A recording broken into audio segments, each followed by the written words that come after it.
right, everyone, welcome back to Stacking the Deck. Yeah, that's right. We got the boys. The full deck is being stacked tonight. The full deck. Yes. Dang. All 63 cards. That's only 50, man. It's only 50. All of them. Oh, man. Oh, there you go. I'm just glad to be back home. As long as we don't do like the clapping sounds where it sounds like macaroni. Oh, Yeah. Whoa. Well, Hey, guys, if you're tuning in, it's a MetaZoo episode. So if you're not here for MetaZoo, go ahead and listen anyway. We appreciate the engagement. Go ahead and leave a comment on the YouTube video saying, "Man, why y'all talking about MetaZoo again?" Listen, it's a MetaZoo episode. MetaZoo pays us the big bucks. What can you say? Yeah, well, MetaZoo is the bucks, that's for sure. And by bucks, we mean Snap, EBT benefits. Oh, man. Dude, does Whatnot take that? What if Whatnot took Wick and it's Snap, man? I'd be like the casino taking Snap. Man, you would be like over here, man, my Snap money is gone, man. You be trade you would trade like 2 to 1. You would like 2 to 1. That's what you would do. It would be like a 2 to 1 ratio. Oh my Snap God. money for real dollars. They'd have their target audience dialed in, Oh yeah. You get $400 on the month for Snap. Take that to the casino. One $200 roulette spin. Dude, run it up. Instead of like cash advance, you just do straight like a Whatnot cash advance, right? That's crazy. Yeah. Well, speaking of Whatnot and speaking of MetaZoo, things are looking up. I tuned into a couple of Whatnot streams that were selling the new Zoo single pack, selling for $8 to $10 a pack, which is pretty insane considering that MSRP is $120 for the 24 packs, but most people were selling below that. Cost is $70. At cost distributor is $70. So if you think about it, if you bought at cost from the company and you're selling for $8 to $10 a pack, that's a pretty good return on your investment. Yeah. Yeah, it's all right. It ain't crazy like old times, but it's still worth a squeeze. Hits that I want the old hits. I kind of want the old money too. I want the old value where you could go sell a Nightfall box for $500. Yeah, I miss the old Kanye. All right, not this new whatever. The anti-Semitic Kanye. Yeah. I ain't with that one. Not that version. Nah. We want the 808s and heartbreaks. Yes. Kanye. Yeah. We'll take that one. Look. Keep the supply low. I don't care if it's only 500 boxes. Keep it that number. Yes. Suppress it. Keep it 500 boxes. Yeah. I want people to look at that box and be like, "Dang, this is a $2,000 box here." Bring it back to the old Kickstarter days. Yeah, you gotta do an old marketing term here. So suppress that list. Yeah, that is the interesting thing that coming back from Miami Collecticon. Shout out to Stacking the Deck. They sent me out there to be a correspondent, and I got all the news. I got all the deets. That's right. Yeah, that's right. Your travel compensation is it's in the mail. Yeah, so in the form of a cashier's check. The cashier's check was a big cardboard check, Caster Cup style. So we found the guy who made the Caster Cup checks, and we're sending you another one. Okay, perfect.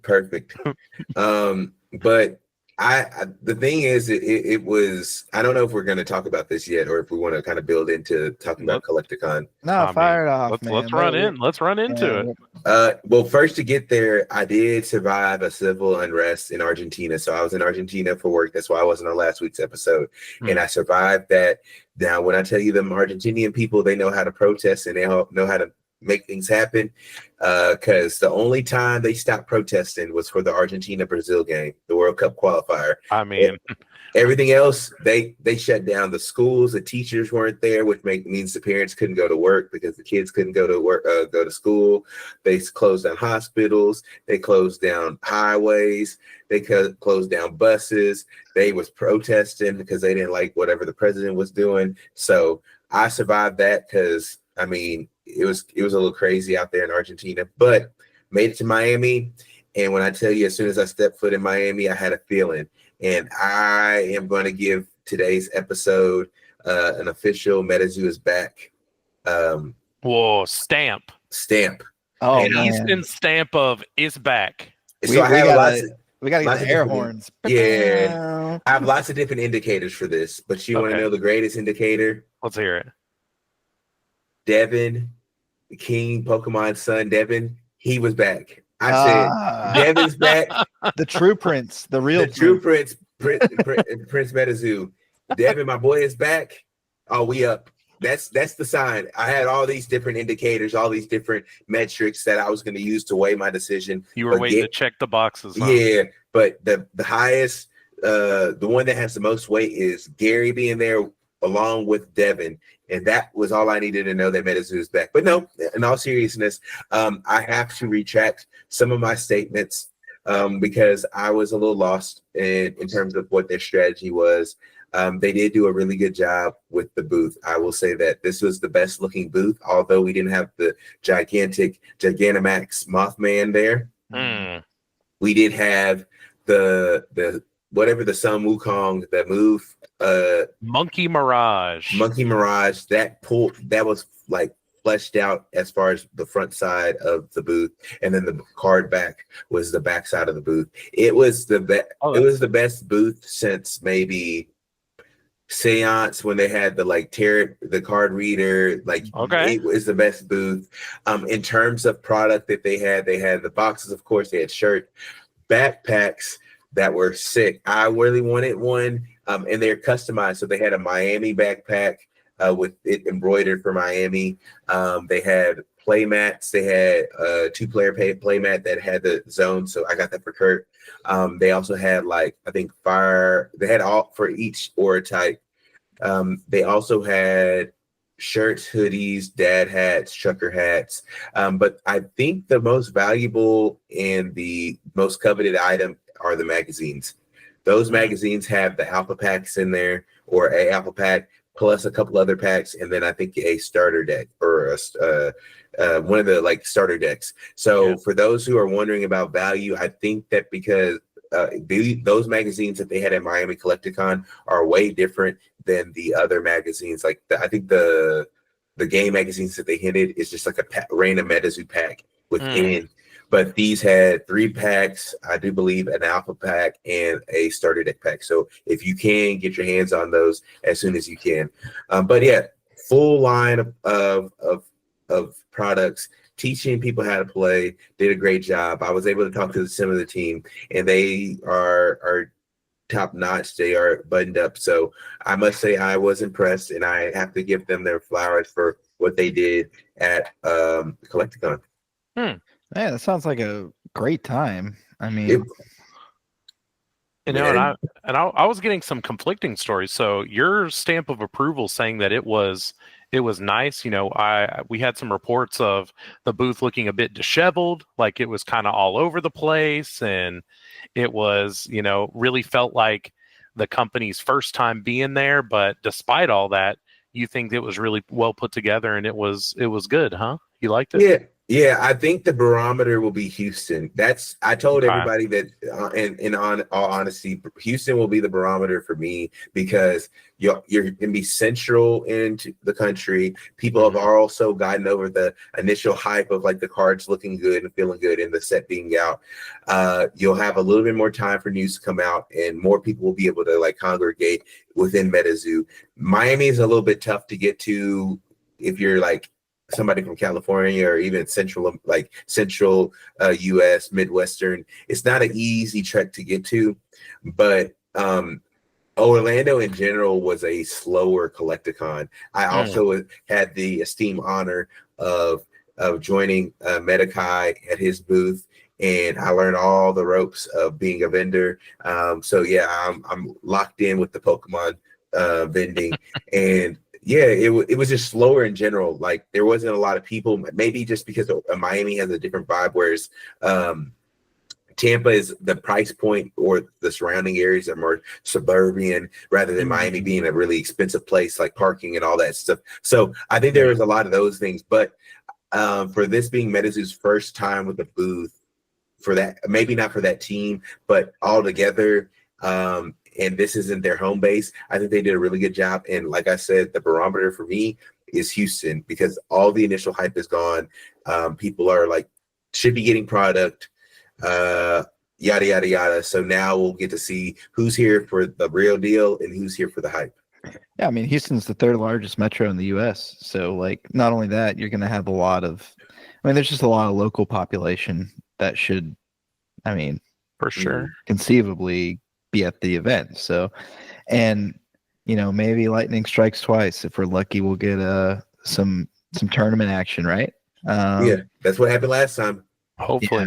You know, and someone did find on their new Play Network, there was an event created for Orlando. There, it did say Orlando Collecticon MetaZoo event on the Play Network. Now, how they saw that, neither here nor there, but there was a screenshot of that posted. So maybe they were at least testing the waters to see if that's like something that they could be done. You know, looking at all the pictures of the booth and seeing the videos, I think my favorite part of the booth was big cards, holding big card. I love big card.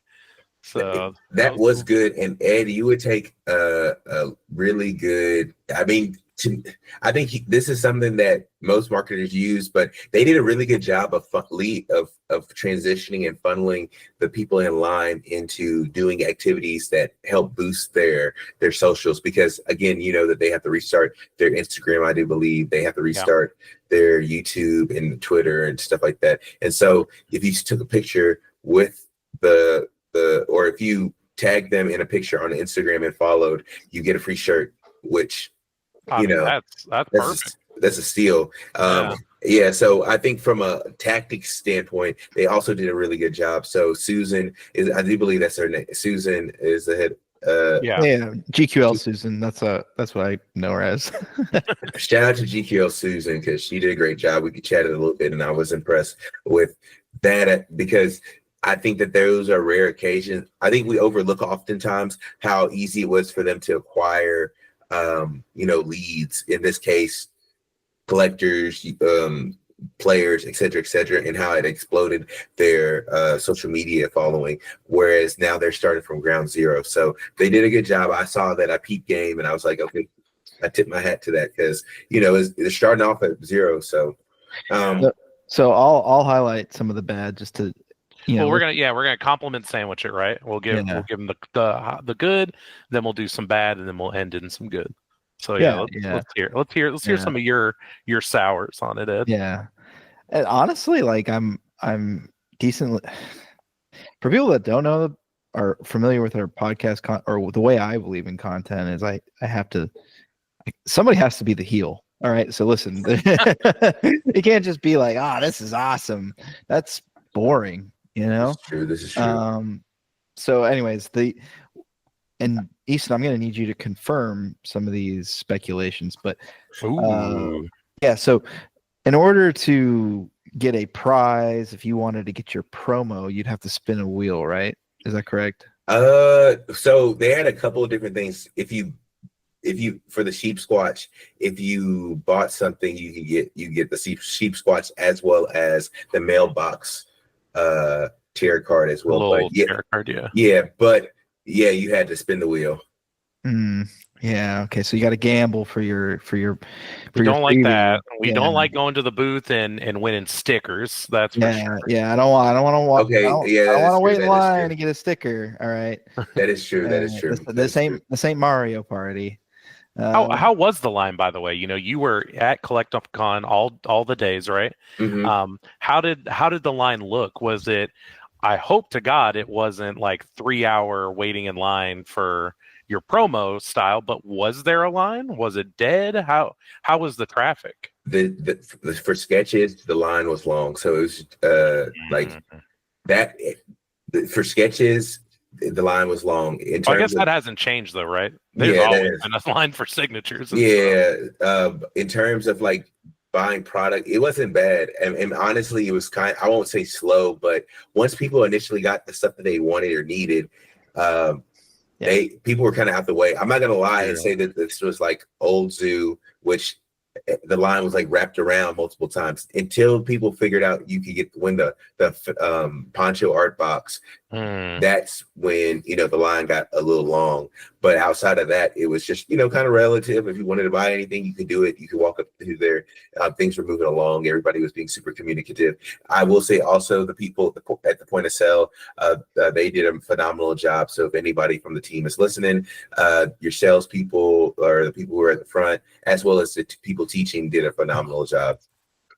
That's good. You know, and you talked about the signature line being, you know, saying that one was long. That was actually one of my sours where they were charging our typical 10 to 15, I think it was $15 for a signature, which is pretty typical. We're used to that at MetaZoo conventions with artist signings. But $55 for a doodle? I don't know how much. I saw some people getting doodles and stuff like that. Now, I will say, with the full art of the card, the doodles and the sketches and stuff like that look way better. I saw people who had like multiple cards, and it's like amazing. 55, man. I don't know what the price range what it was, but it was 55. It was $55 for a doodle. Oh well. They take Snap EBT. They said we recouping money for what we lost. Yeah. Okay, so that leads me into my other potential sour. You know, you paid for those signatures and those doodles not with the artist, but at the MetaZoo point of sale, like where you would buy the merch. So again, this is pure speculation. I will follow up and next week's episode and confirm how that structure went down. You know, maybe MetaZoo, the company, paid the artist to be there, and it was just, we're paying you to be here and sign things for 2 days. Right. Yeah. Here's your hourly rate, which is that is not how OG MetaZoo did it. You know, all of those transactions went through the artists themselves. You know, that was sort of Mike saying, like, you show up to the convention, you make a couple $1,000 signing stuff and doing doodles and stuff like that. But all of those signatures and doodle purchases were going through MetaZoo's point of sale. So I am curious to see. I've got multiple avenues of confirmation on that, so I can see where that was at. But that I feel like that feels a little bad, right? You know? Yeah. I mean, I'm interested in figuring out like what they're doing. I'm more than confident that they're getting compensated fairly or even above. I don't know too much in terms of like how that went down, because you know me, I'm like player / like semi-collector, and so the sketches and stuff like that look cool to me, but I don't spend that much time and money on getting those. But to answer your question, if that is the case, I think that might be a little bit of room for maybe critique, or hopefully the artists and everybody's getting taken care of, which I do believe that they are.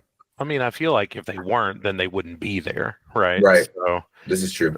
Yeah, at the end of the day, as long as the artists get taken care of, that's what's important. And if the line was long for them, then it makes sense for the company to bring them back out and keep, making them part of the conventions. It is, yesterday's price situation, right? Where it's like, hey, I was used to paying X amount just to get a silly doodle.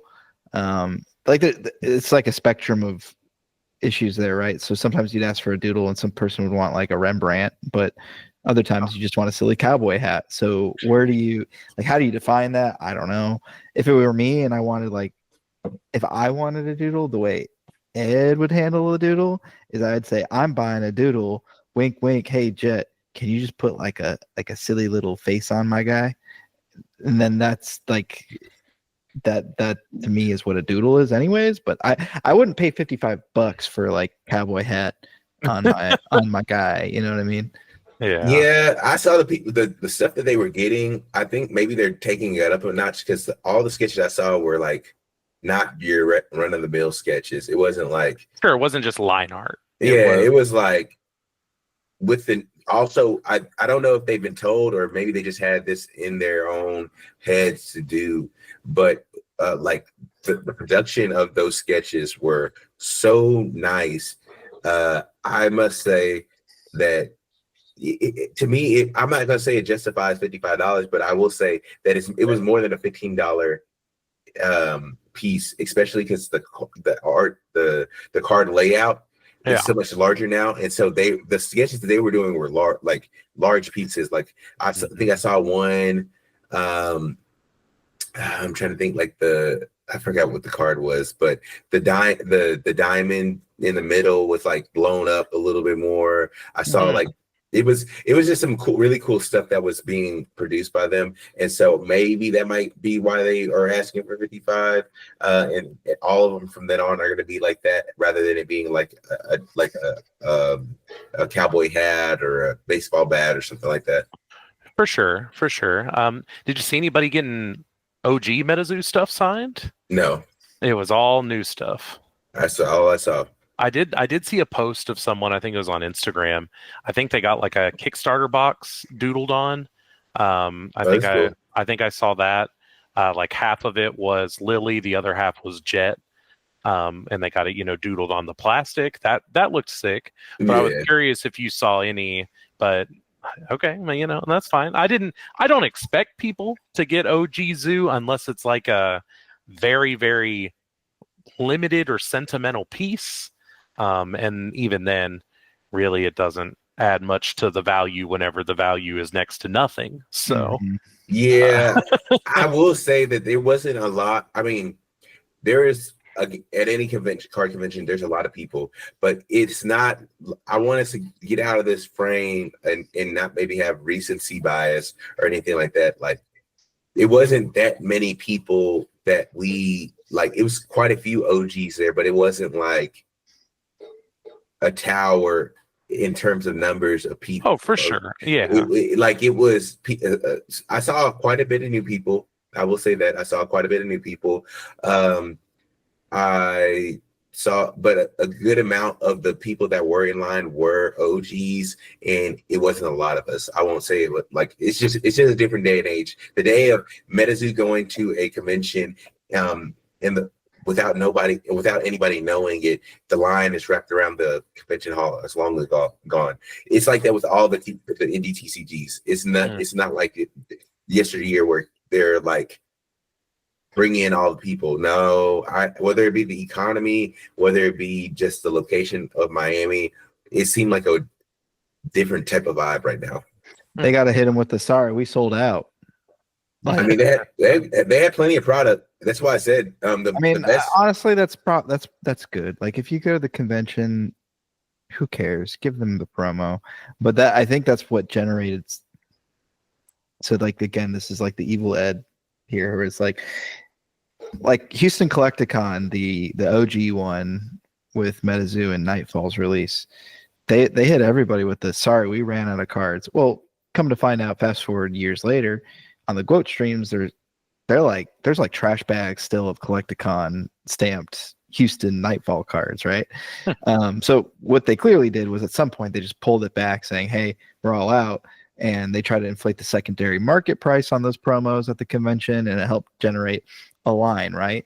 And what does human psychology tell you about a line? Well, if there's a line for something, that usually means that thing is awesome. It's sought after. I need it. You go to a restaurant, right? There's a line out the door. That restaurant's probably pretty good. So from a marketing and a FOMO and all that stuff standpoint, it's like, yeah, maybe you do pull that stuff back. But then from like just being a good business and honest and maybe caring about, people or your customers, then sure, yeah, everybody should get one. So I don't know where I land on that, right? It's definitely like a two-sided coin. Again, for the sake of content, maybe I lean on the old MetaZoo style, make the artificial scarcity, can inflate the market, generate FOMO, hype.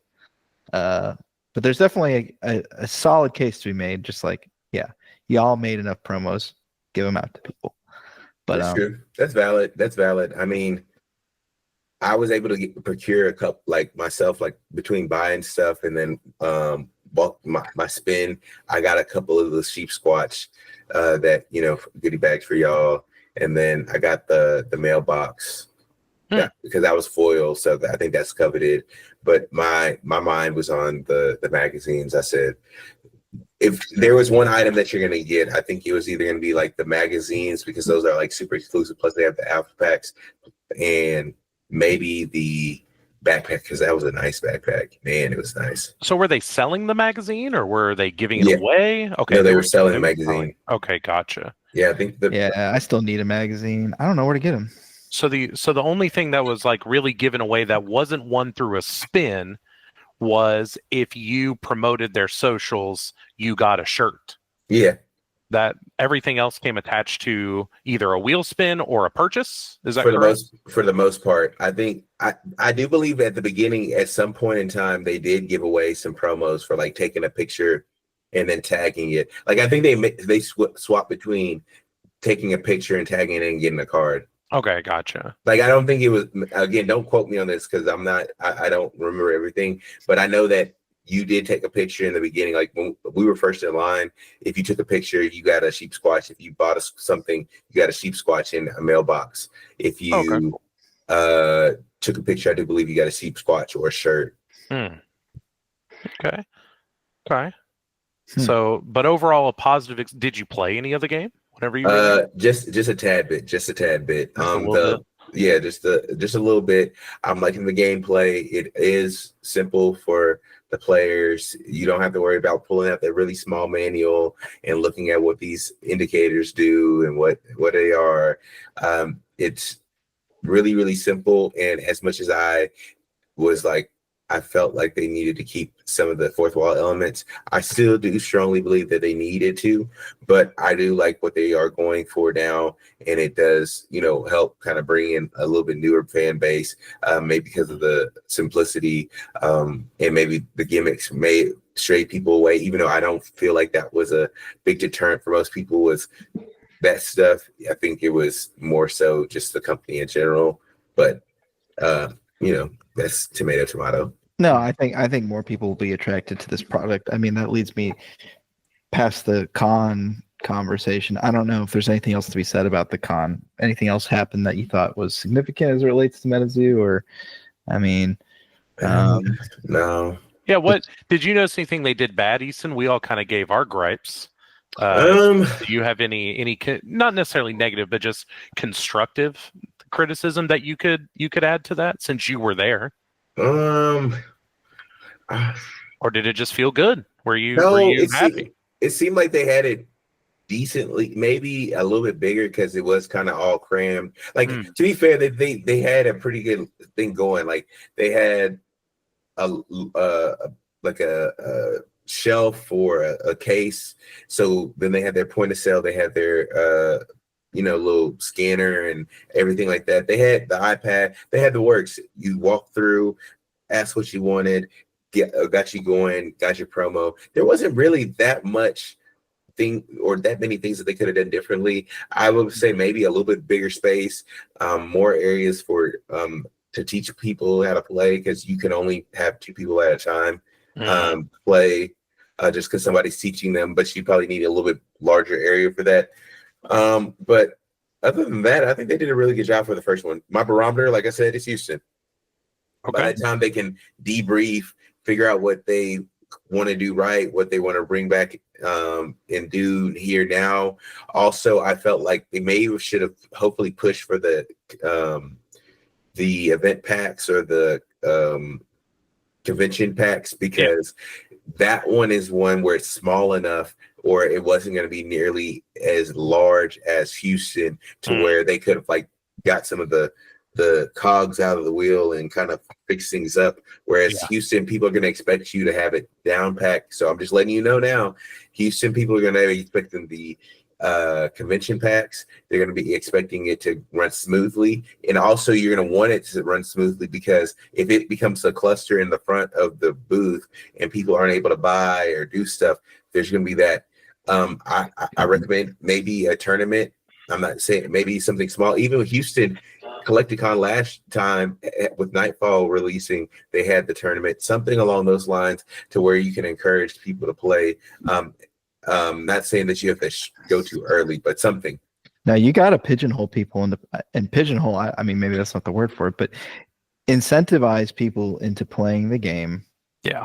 True engagement and make them earn the product or the pricing. Like so much of this is like basic qualifiers, right? You got to get product in the hands of people. Like they just have to feel and look at the card. Look how much sentiment has swayed once people have touched and felt the card, right? Your next step is find a way, whatever you got to do, get people to play even just like one turn. They need to play somewhat of the game to make it a real thing in their mind. If they can interact or find that engagement opportunity, it's all about engagement. You can measure it, right? You know that a person that's going to engage after this point, they've posted on their social, they've played a round or two of the game. At that point, you have a fairly loyal customer, like somebody who's really willing to advocate for your brand, spend money. That's what needs to happen to kind of keep that customer loop kind of happening. I don't know. So whatever they do in Houston, I sincerely hope that gameplay is tied to it, some shape or form. I'll even go to Meta One's approach with this, and again, they did a lot of things poorly, but at the very least, so many people played, at least showed up for round one of that MetaZoo tournament just to get some product, just to get the theme deck. Like they just wanted the theme deck, and maybe they left after getting their theme deck or whatever, but they walked away with product in their hand. Most people stuck around just to at least try the game. I don't know. You got to kind of lean in that direction if possible. I agree because and I'm sure that they know this, but in the beginning of your game, most of the collectors and people in the middle ground, like if the spectrum is like full on collector whale to player, most of everybody is going to be a mixture. You're going to have a jumbled bag at the beginning of your competitive play OP scene, and so you need to hurry up and get the collectors playing, because if they get lazy, then they're going to be sitting down just kind of twiddling their thumbs waiting for things to come out, and people are going to look at your OP and be like, there's not a lot of people, or it's the same people. Yeah, players, like real players, are already sizing up the game, saying, hey, is this something worth my time? There's a lot of options right now as far as games that you could play. Man, there really are. I was just about to say that there are a lot of card games that you can play. We talked about it last week on the podcast. Sorcery announced their organized play, and you can kind of look to right. Yeah. But you can look to Sorcery as saying like, this is your alternative, or I'm just thinking of pure indie TCGs that aren't your big three, right? Yeah. Flesh and Blood, still strong. I wouldn't consider them one of the big three, but they're certainly not an indie TCG anymore. Their most recent set is completely sold out. They don't have any boxes left until a second wave is printed for that most recent set. So their organized play is going very, very well. Sorcery just announced organized play, and One Piece rotation. One Piece is crazy, right? One Piece is a Bandai game, and I did even Lorcana. Yeah, I mean, still Lorcana, right? Yeah. Even Star Wars Unlimited. I mean, we can keep going. So many games. You've got to do something to capture your audience as early as you can, and like you said, engage them. Not just the collectors, not just the person that's going to buy a box or buy an alt art or buy a hidden rare. You have to capture that audience and have them engage with your product as soon as you can. Otherwise, no one's going to care. Players are like one of your most evergreen marketable resources. What I mean by that is players advertise your product every time they play the game. Exactly, because they're playing the game, right? Like they are selling your game when they go to an LGS. Even if the LGS doesn't support it, they might just say, yeah, y'all can play your MetaZoo game here. And what's this nuts walks by and says, what's that? Yeah. Okay. Well, we're playing MetaZoo. And then sure, at that point, then another person comes by, you got 4 people there, and the store owner starts taking an interest and say, well, how much are boxes at distro? Right, how much can I make on the box? Yeah. Again, it's steamrolls, but you gotta get the game going. You gotta, even if it's not a full-blown OP program, as a company, you need to facilitate some level of gameplay and make it desirable, make it a chase, make it a reason for people to show up and play. Yeah, for sure. And speaking of gameplay, I know I asked you, Easton, did you play any of it? You said, you dabbled. You looked at it. I had the opportunity to open a box of cards this weekend, and I did play games of MetaZoo. I digested the rule book. For those of you that are unfamiliar, they sort of have two rule sets. They have like the demo version of the rule set, which you get from, like you mentioned with those magazines, those Card Pro magazines, you get demo decks. So you get a little 23 card deck that you can, it's a fat pack. You crack the fat pack, you can shuffle up and play, and they have a rule set for that. And then just last week, I think it was last Thursday, very recently, they unveiled and released a full rule set. So how the game is supposed to be played, how they mentioned it in the videos, the gameplay videos on their website, saying, "Oh, here's a sample of how the full game's played." Let me interrupt you real quick. Yeah, go ahead. GKL, MetaZoo, whoever. Next time you do a rulebook update, make an announcement, okay? Please. Yeah, like I'm over here speculating. I'm like, why is there? I had no idea this thing dropped. They're returning to the old MetaZoo. They're gonna bring back the fourth walls. Please, just make an add everyone on Discord. That's all we need. That's a big announcement, and that's again, that's another engagement opportunity. That's a reason to post. That is a real reason to post. For sure. Hey, y'all, we just dropped the full rule book to the game. Come check it out. Start driving traffic to your website again, and then all of a sudden, boom, you have a conversation starter. Just throwing that out there. And I had like 2 or 3 people that were speculative of playing the game, and they're like, well, they don't even have a rule book out yet. And I was like, oh no, they put one out. And they're like, well, I didn't see that. They didn't say anything like that. The only reason I knew about it is because I had to go to the website to get the card database, and I just happened to notice that it said full rules.pdf that I could click on and got, the full game PDF. So again, to bring it back, I cracked some product, I built some decks, I digested the rules, and I played 3 games on Saturday or on Sunday, excuse me, and it was really fun. I had a lot of fun. The barrier of entry, as opposed to trying to convince someone or try and explain the nuances of OG MetaZoo, is out the door. This is so simple to explain. Someone watching the game can understand generally what's going on. It was fun. I had fun. I thought the decision making was just complex enough that I could put some strategy into it, but then again, I'm not like doing this in my head on every turn. It was good. It felt good. I want to play more MetaZoo. What's it analogous to? Like, so what's the elevator pitch? You're at the LGS. So the elevator pitch for old MetaZoo was, it's unset Magic. That's how I would sell it. Okay. It's unset vintage Magic. If I was going to pitch new MetaZoo to a person, how would I do it? I would say all of the characters that you loved on the old MetaZoo cards. Oh, you don't know about those characters?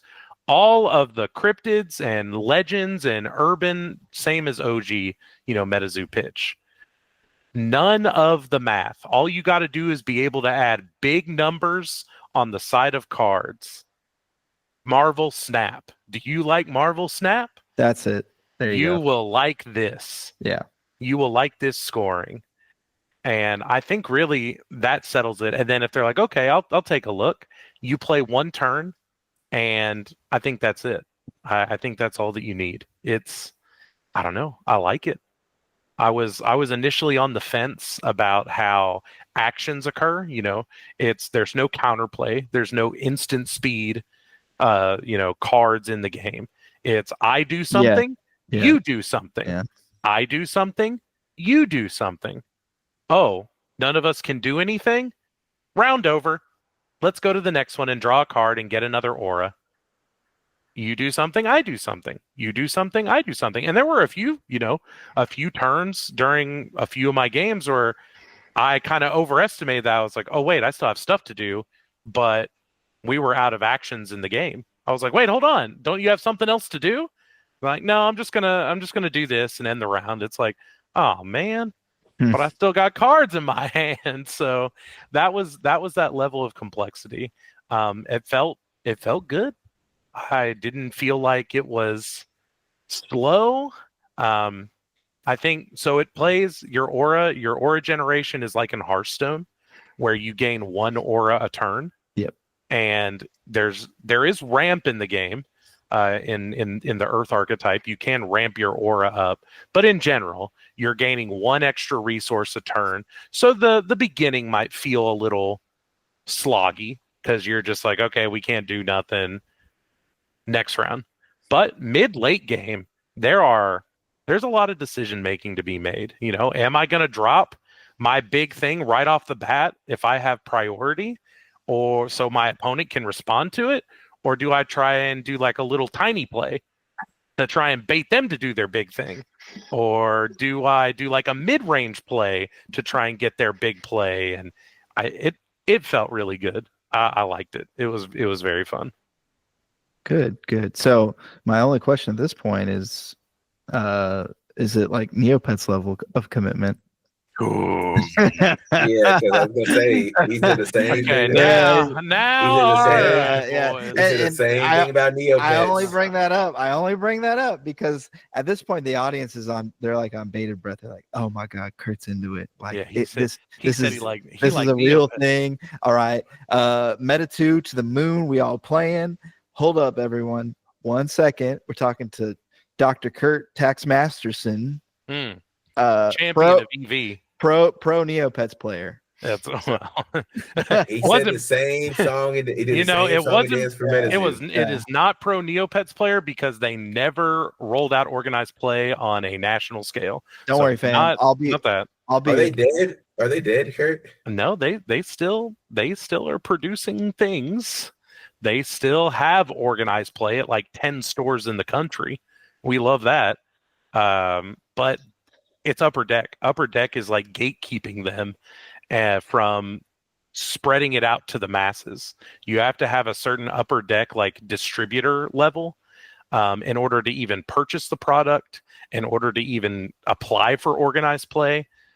Most stores do not have that because Upper Deck is a sports cards brand. They are not. They're not a trading card brand, not anymore, right? Yeah. So it is better than Neopets. The only coin flip that you will do in this game is to decide who gets to go first. There are no coin flips in this game. Well, if y'all want, you can go by the Ed index. All right. So once I start spending some money, you heard him. You heard him. He said he needs to get himself a magazine. Yeah. You heard that right. That's right. That's the greatest indicator that you can have between him and Devin. You have a surefire game right here. If Ed's looking to spend more than his 2 boxes, more than his 2 box tax, then it might have some legs. Yeah. And what Kurt's referring to is I do have this general philosophy or whatever, where it's like, every new game they warn about like 2 boxes. Like you can get 2 boxes and kind of get a feel for like what the product is and if you like it or not. So I've opened 1 box and I liked it. I'm not a pack ripper. Like that's the thing is I don't really I don't know what it is. Maybe my brain is just devoid of dopamine at this point in my life. I don't know. But for me to get really excited, like I chase a bigger high. Legitimately, the biggest high is from just like wrecking somebody in a TCG. That sounds so horrible, but it's Black like tar heroin. Yeah. When I just dumpster Kurt and goat Yugioh, that is like when would that happen? Yeah, straight to the dome. Oh, no wonder you're so dopamine deprived then. Yeah, exactly. Makes sense. You never get that high. Yeah, exactly. But gameplay is really what hits me. So I'm hoping, tomorrow we're gonna go do some bar locals and we're gonna, I guess, chuck some decks together and see what happens. But I'm looking forward to giving it a try. Next podcast, I'll sign off on if he likes it or not. What the Ed index is looking like. Yeah. we have to triangulate all of these indexes to really give us an accurate picture of whatever TCG that we're talking about. And so, if you use the ed index with the debit index with the scarcity index, and maybe even the simple but still powerful index of the Facebook hate index, you'll get a good accurate picture of what MetaZoo looks like from the long haul. Oh, he's got the shiny in hand. Nah, you can't. Okay, listen, y'all, be careful. All right, again, don't buy into Kurt's index too much. All right, this guy. Whoa! He's a Choctaw No. casino gambling. No. Yeah. He's a cracker. He's a crackhead. No. I'm not. I'm like the S&P 500. I'm a safe bet. Now this man, the companies that create gotcha mechanics, they're like, oh, our ideal customer profile, this guy. He comes to the casino once a month. Yeah, that's I think that's a pretty good metric of I'm not addicted, dude. Yeah, I'm only going once a month. I got to get my free bonuses from the casino. I don't like giving up my money. You gotta work for mine. That's all I'm saying. Man, you don't have to give it to them. You can win more money. No, I try to I convince other people to buy the product so that we can play at the blackjack table. Hey man, anytime. Yeah, if I go to the casino, I always do blackjack and poker. I like blackjack a little bit more though. I know poker. Blackjack and poker. I know poker's more strategic or whatever, but I like the pacing of blackjack because it feels like you're on a team. It feels almost like a team sport against the house. Not entirely. But... That's the worst odds in the casino. Whenever you got dummies sitting at the table with you. Yeah. You have to have a table. Yeah. All right. Next episode of the pod, we talk about casino EV. I'll show you guys about AP advantage playing slots. Hey, listen, MetaZoo needs to make like a blackjack format where it's like PVE and we play against like like a person, like a rep from the company, and then we win prizes. Mall tour. Yeah, mall tour style. I mean, they did that in Pokemon. I know. They do that. They actually do that in Yu-Gi-Oh. Konami has a sanctioned player that you can go and play against at their booth at some conventions and win a prize. You got to beat the boss, I love that. That's so fun. That's like old school, like 90s Pokemon Game Boy TCG vibes right there. It's very cool. It's very cool. You got to be blue. Yeah. That's honestly, okay, I want to see them do like an OP and a tournament, all that stuff. Definitely. But that would also be a huge win in my book if MetaZoo was like, yeah, our next booth, we're going to have the guy in the lab coat, and you got to play the guy in the lab coat with the 15 card deck or whatever. And if you beat him, you get the promo. After you learn to play from the guy in the shirt, you got to go play the lab coat. Yeah. And you only get one chance to beat the lab coat. But if you do, you get a secret prize. And if you don't, and lab coat's here to win. He's not here to teach you how to play the game. Yeah, he's here to win the game, dominate. He's cooking. He might have a little extra spice in his deck. That'd be sick. That'd be so cool.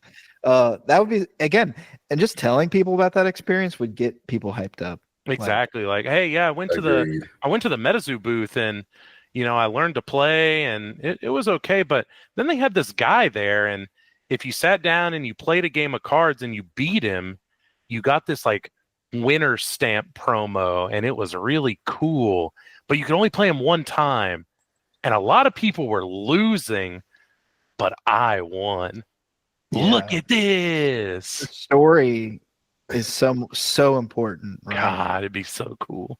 Just like being able to come back and say, hey, this was my experience, this is how it went down. And it's also a different story than like, hey, I sat at a table and I learned to play. Yeah, right. played a couple of rounds and they let me keep the demo deck. Yeah, cool. Oh, okay, cool. Yeah, exactly. All right, cool. Yeah, bold strategy, Cotton. Y'all are funny, man. All right, so I don't know. What do we have any other non-MetaZoo news? I feel like that. All right, this is a MetaZoo episode. Okay, well, that's no non-MetaZoo news. Yeah, the only other things I'm wondering about too is the poncho boxes. I don't think I still think that was a weird choice. I'd like to see that not happen in the future. I know maybe that's a hot take, but I think it was dumb. Yeah, I don't think. Why would I? Unless you're buying a case if I'm a store owner, I'm gonna be like, oh, I ain't never get no poncho boxes, and I'm gonna just keep that for myself. What poncho box? I mean, I guess we can talk about one of those did auction off on eBay and sold for a little under 2K? $2,000, Yeah, right? it was about 2K. It was I around mean, 2000, and I think I a think it goes second one was more. also posted and also sold for around that price point as well. So That's a 4K box. That- That's the only way you get the poncho art stuff. yeah, That's It a 4K. is? That's a 4K box. Okay. This easy, guy. easy. Easton's position, he's got like 3 alt art boxes blurred out in the background right now. Excellent. Yeah, That's a 4K box right there. No, but I'm thinking to myself like the poncho art cards have to be a minimum of 1,000. Like if that Mothman is Oh, for sure. and whatever the Mothman was, They look so sick. They look so cool. that has to be at least a minimum of a K a piece. So I'm just saying those cards alone in that box is 4,000. So I would say raw, the box is worth around 4K, give or take a bit. Oh, he's mathing right now. Yeah. That's my pitch. That's just numbers. And be sure to check out Primetime Indie on eBay for all your alt art box needs. He said, You will. I got a slew of them in the back. No, but sorry, I don't mean to. What do you guys think about them putting up booster boxes at MSRP on eBay, and you get the little Miami? You get a non-holo version of the promo, but you do get the Miami Collecticon promo. Do you guys like that? Do you guys hate that? I don't like it, but I think that's an eBay exclusive thing. Okay. Because they did the eBay Live. It's an eBay exclusive thing. I'm wearing the MetaZoo eBay shirt, so I mean, yeah. I don't know. And you know when they do those kind of partnerships, they have to give them something exclusive. So yeah, they did. Remember Kuromi Scripted Carnival? An exclusive kick to the nuts. Oh, man. Oh. Yeah, you all miss me with that one. That doesn't hit the ed index. Ooh. Y'all know next episode. Y'all know. Yeah. You'll see. Yeah, I'll have a case of MetaZoo. I'm cracking it next to me. Oh yeah, this game's great. As we're talking. Yeah. Love this. Yeah.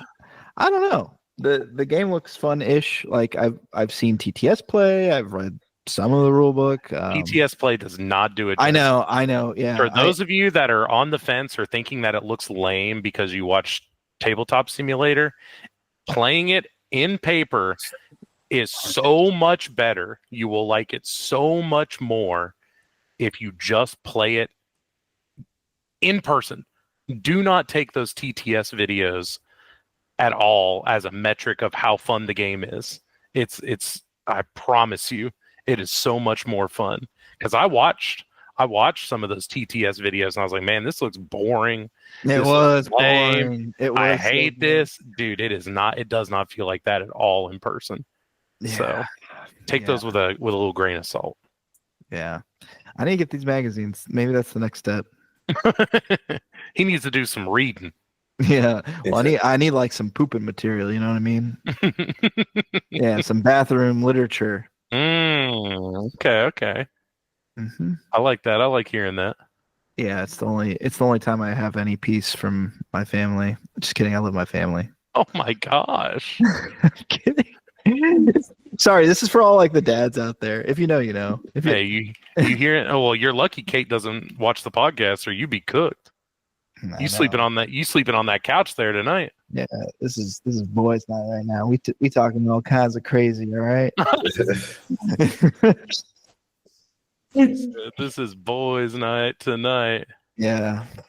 Well, good. I'm glad we all can make it back for this podcast, and honestly, I am happy that the news back is positive. Like that, at the end of the day, if I can find a true legitimate excuse to play cards again with some buddies, we love that. That's always a win. Love that. Believe that. Yeah, exactly. But the thing is, I'm not going to feign interest in something I don't actually believe. Like I don't need to. Yeah, you guys will hear Ed next week. You'll hear if he's out of it or if he's into it. So Yeah, I'll be very vocal if I know. They said, I'm spending money. I'm dropping some dollars. So how am I getting them magazines again? Yeah. I need some literature. All right. Anything else? Okay. Try MetaZoo. Try new MetaZoo. It's fun. Yeah, and if that doesn't work out, then there's always Neopets. There's always. Yeah. Oh, yeah. Good old reliable. Good old All right, reliable. y'all. Thanks for stacking the deck with us. We got to do. Yeah. We'll see you next time on Stacking the Deck. Wow. Later, y'all. Free.